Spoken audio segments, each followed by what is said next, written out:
नमस्कार, डेली 24 भारत देख रहे हैं आप। मैं हूं आपके साथ साहिल धुलिया। बुलेटिन की शुरुआत करेंगे।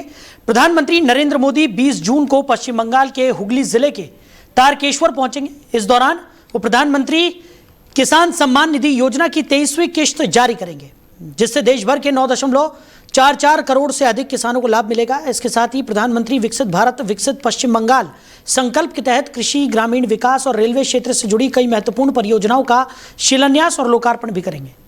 प्रधानमंत्री का यह दौरा किसानों को आर्थिक सहायता देने और पश्चिम बंगाल में विकास कार्यों को नई गति प्रदान करने के लिहाज से बेहद महत्वपूर्ण माना जा रहा है। वहीं भारत और अमेरिका अंतरिम द्विपक्षीय व्यापार समझौते को अंतिम रूप देने के बेहद करीब पहुंच गए हैं। विदेश सचिव विक्रम मिस्री ने बताया कि दोनों देशों के बीच इस दिशा में महत्वपूर्ण प्रगति हुई है। G7 शिखर सम्मेलन के दौरान प्रधानमंत्री नरेंद्र मोदी और अमेरिकी राष्ट्रपति डोनाल्ड ट्रंप के बीच हुई बातचीत में भी प्रस्तावित ट्रेड डील पर चर्चा हुई और इसे जल्द पूरा करने पर सहमति बनी।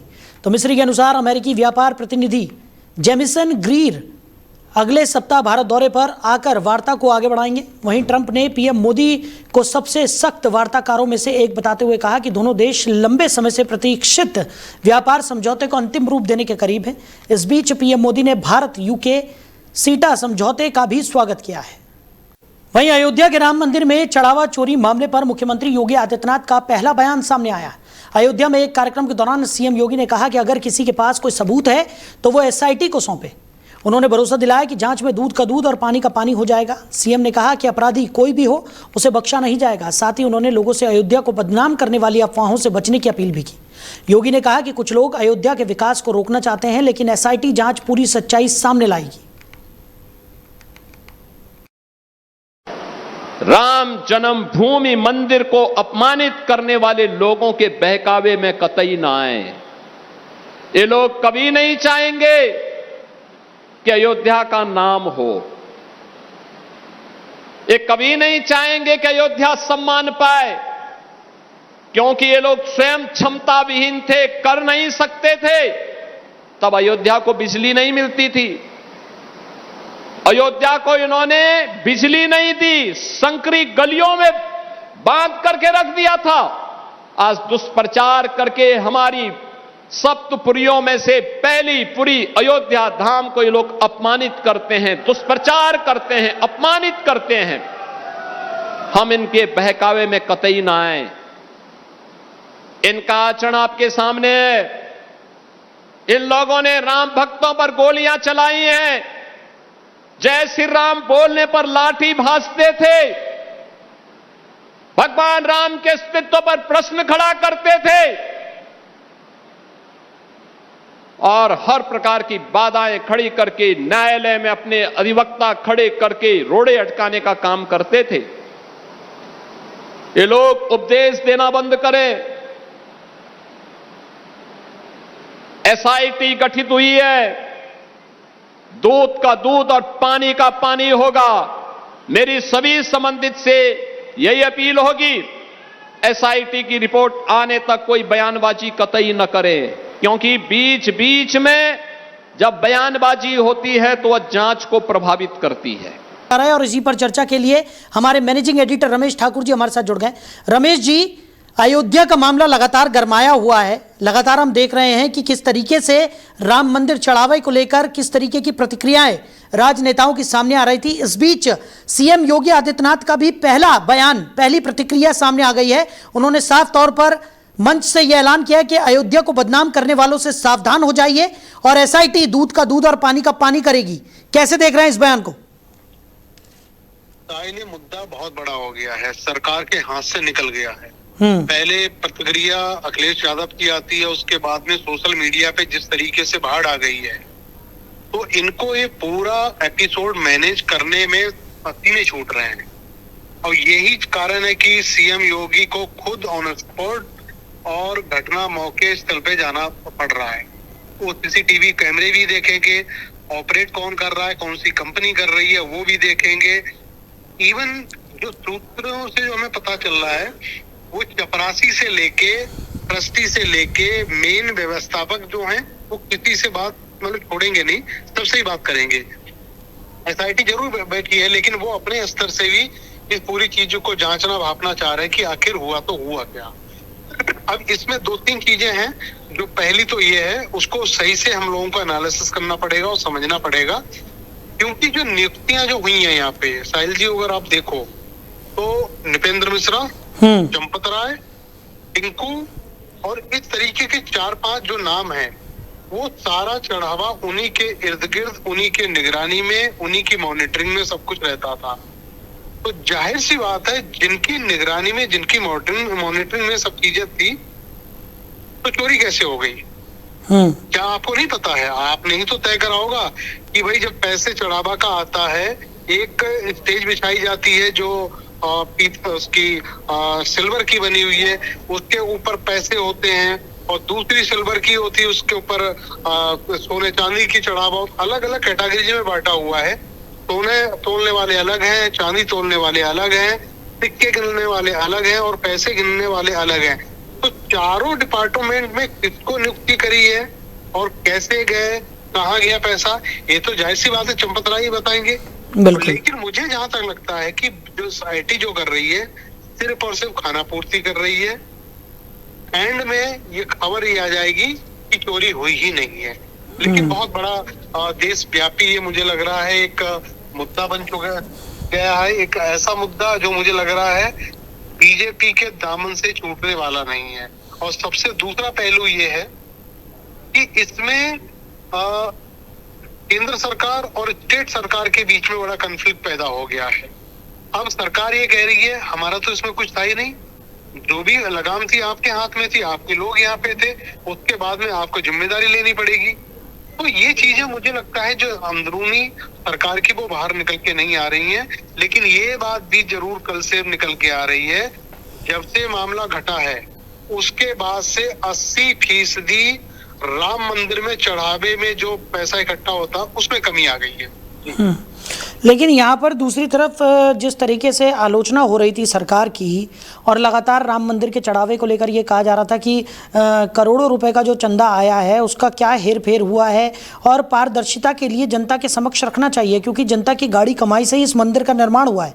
ऐसे में अखिलेश यादव ने सवाल उठाए, संजय मिश्रा ने एक तहरीर भी अयोध्या में दिखाई है। उसके अलावा लगातार तमाम जो नेताओं की प्रतिक्रियाएं हैं विपक्षी दलों के, वो भी निकल कर सामने आ रही हैं। ऐसे में सीएम योगी आदित्यनाथ ने जो बयान दिया है, कई मायनों में इसे एक चुनौती के रूप में भी देखा जा रहा है कि विपक्ष जो है उस पर आक्रामक होते हुए सीएम योगी आदित्यनाथ नजर आए हैं। और उन्होंने साफ तौर पर यह कह दिया है कि ये और कुछ नहीं, अयोध्या को सिर्फ बदनाम करने की कोशिश है विपक्षी दलों की, क्योंकि खुद तो कुछ कर नहीं पाए। और जब भारतीय जनता पार्टी ने आगे बढ़कर राम मंदिर निर्माण में अहम भूमिका निभाई, तो उसके बाद जो विपक्षी दल हैं अब इस तरीके की मनगढ़ंत कहानियां यहां पर रच रहे हैं। हाँ, मैं कह तो रहा हूँ इसी तरीके का कोई ना कोई ड्रामा और कोई ना कोई पटकथा लिखी जाएगी ताकि जनता में ये मैसेज आए हुआ ही कुछ नहीं है, चोरी की सारी चीजें दबा दी जाए। लेकिन मुझे लगता है जहां तक देश को, प्रदेश को योगी आदित्यनाथ से कम उम्मीद है कि वो इस मुद्दे को गंभीरता से लेंगे और ले भी रहे हैं, और इसमें निष्पक्ष जांच की वो रफ्तार को आगे बढ़ाएंगे।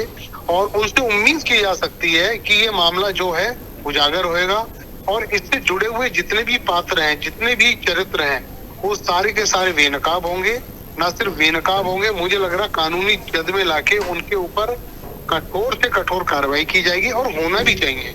अगर ऐसा नहीं हुआ तो जितने भी धार्मिक प्रतिष्ठान पूरे हिंदुस्तान में हो, तिरुपति बालाजी हो जाए, चाहे आपका मथुरा का हो जाए, वृंदावन का हो जाए, जो बड़े बड़े आस्था के केंद्र जहाँ पर डे कई लाख श्रद्धालु जाते हैं अपनी आस्था से और मन से भगवान के चरणों में चढ़ावा चढ़ाते हैं, अगर यहाँ से ये मामला साफ सुथरा नहीं निकल पाया तो ये विश्वसनीयता जितने भी धार्मिक बड़े स्थलों की है वो आज से मुझे लगता है खतरे में पड़ जाएगी। चलिए रमेश जी, हमारे साथ जुड़ने के लिए, इस तमाम चर्चा के लिए आपका बहुत शुक्रिया।